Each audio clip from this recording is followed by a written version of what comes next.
شب براءت یعنی نجات کی رات، اس میں عذاب قبر سے چھٹکارے کی رات، کفر پر خاتمہ ہونے سے چھٹکارے کی رات، برے خاتمے سے نجات کی رات، نزع کی سختیوں سے نجات کی رات، عذاب قبر سے نجات کی رات، عذاب جہنم سے نجات کی رات، دکھوں اور مصیبتوں سے نجات کی رات، ہر طرح کی آفات و بلیات سے یہ نجات کی رات ہے۔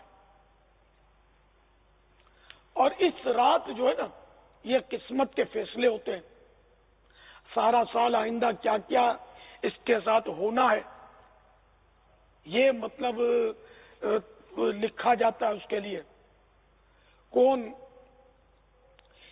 آئندہ سال حج کرے گا، اس فہرست میں اس کا نام، حاجی کا نام لکھا جاتا ہے۔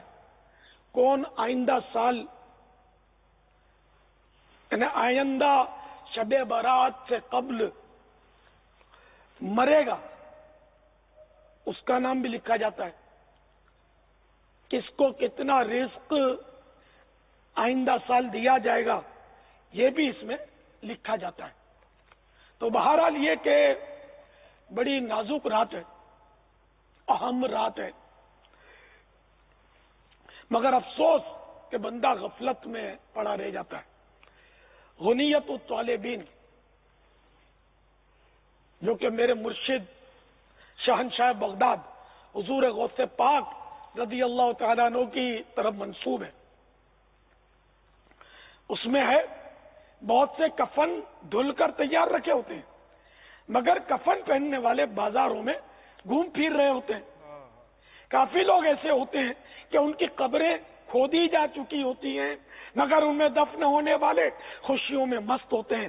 بعض لوگ ہنس رہے ہوتے ہیں، حالانکہ ان کی موت کا وقت قریب آ چکا ہوتا ہے۔ کئی مکانات کی تعمیرات کا کام پورا ہو گیا ہوتا ہے، مگر ساتھ ہی ان کے مالکان کی زندگی کا وقت بھی پورا ہو چکا ہوتا ہے۔